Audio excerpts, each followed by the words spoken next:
दिल्ली में एक बार फिर बीजेपी और दिल्ली एमसीडी में मेयर और कमिश्नर के बीच तनाव बढ़ गया है। मेयर ने आरोप लगाया है कि कमिश्नर मनमाने फैसले ले रहे हैं और सदन के निर्णयों को लागू नहीं कर रहे हैं। उन्होंने गृह मंत्री को पत्र लिखकर कमिश्नर को हटाने की मांग की है। तो आखिर क्या है पूरी खबर, आइए देखते हैं इस रिपोर्ट में।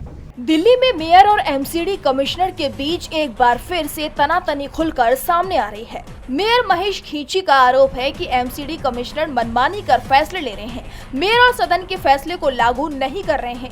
मेयर ने गृह मंत्री अमित शाह को चिट्ठी लिखकर कमिश्नर को हटाने की मांग की है। तो वहीं आम आदमी पार्टी नेता सौरभ भारद्वाज ने मेयर महेश खींची के साथ एक पीसी कर कहा कि इस बार जो बजट पास हुआ था उसमें कहा गया कि जितनी संपत्ति 100 गज की है उनसे प्रॉपर्टी टैक्स माफ किया जाए। निगम के बजट में पास होने के बाद भी निगम आयुक्त ने इसे अमली जामा नहीं पहनाया, कर्मचारियों को पक्का करने का फैसला भी नहीं होने दिया, बल्कि प्रॉपर्टी टैक्स पर निगम आयुक्त ने वेस्ट मैनेजमेंट यूजर चार्ज बढ़ा दिया और बीते दिन बिना मेयर के परामर्श के कमर्शियल लाइसेंस फीस बढ़ा दी। वहीं मेयर ने अमित शाह को लिखे पत्र में उनसे निवेदन किया है कि अश्विनी कुमार को हटा दिया जाए, क्योंकि बीजेपी खुद मान रही है कि ये गलत हुआ है और कमिश्नर अश्विनी को सस्पेंड किया जाए। वहीं मेयर महेश खींची ने कहा कि हमने हाउस टैक्स का सदन में प्रस्ताव पास किया था।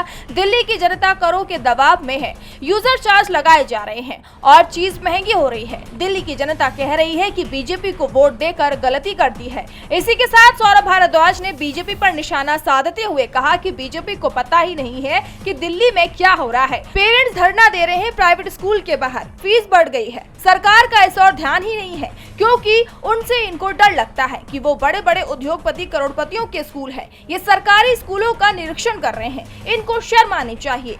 डीबी लाइव की रिपोर्ट।